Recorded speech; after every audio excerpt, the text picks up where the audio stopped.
great to be here. It's great to see so many young people. I also want to thank Mary Ann and her family, and I know Bert's looking down here. He would be so thrilled to see everyone here today and everyone excited about something he cared so passionately about.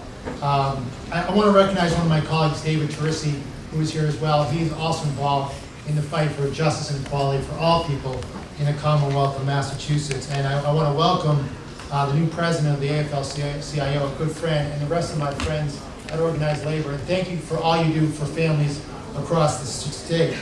I also want to make sure we all know Salvatore. If he's not been recognized yet, he is 104 years old. He was here during the strike, and just an amazing person. So Salvatore, wave for us a little bit. Even though the strike happened 100 years ago, the lessons we learned still apply to us today. And the strike inspired so many people, not only in Lawrence, but throughout the country. And industrialization gave birth to a new nation, a new way of life, and a new workforce. And the city of Lawrence was, and still is, a gateway for new Americans. Known as the immigrant city, Lawrence has always had a high percentage of foreign-born residents.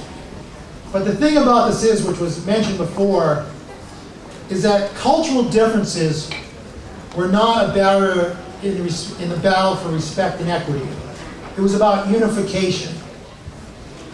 And leaders from different groups fought against these injustices, and they tapped the resources of community organizations, they administered relief, and they enforced solidarity within the ethnic neighborhoods. And as was mentioned before, the true heroes of the strike were the women of the city.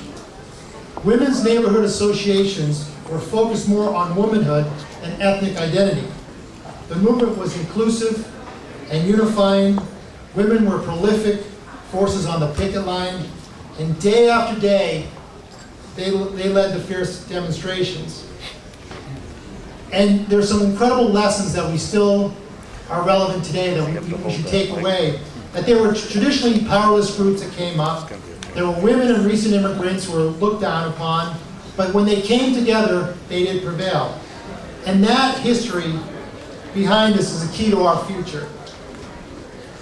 And we can overcome any challenges if we unite together. Because there are great things still happening in the city of Lawrence. And we are unified in a common goal. And we can get things accomplished. And we are building on the dreams of our predecessors by creating change through education that gives everyone the opportunity for advancement, in ownership of what their own future will be, and proper representation of expectations and demands. And the strike truly taught us that we are all at our strongest when all factions are working together. And young people, I want you to listen to this, because the one thing they all knew when they went to strike is that they believed in the possible instead of everybody telling them what was impossible. And I want you to go out throughout your life, whatever you do, remember that we can bring the city and the state forward and meet any challenges if we share that same philosophy. So I thank you all for coming, and thank all the people from Bread and Roses who organized the strike, all your tireless efforts, because this truly matters, and this truly is a wonderful day, not only for the great city of Lawrence, but for the Commonwealth of Massachusetts and this great country of ours, the United States of America. Thank you very much.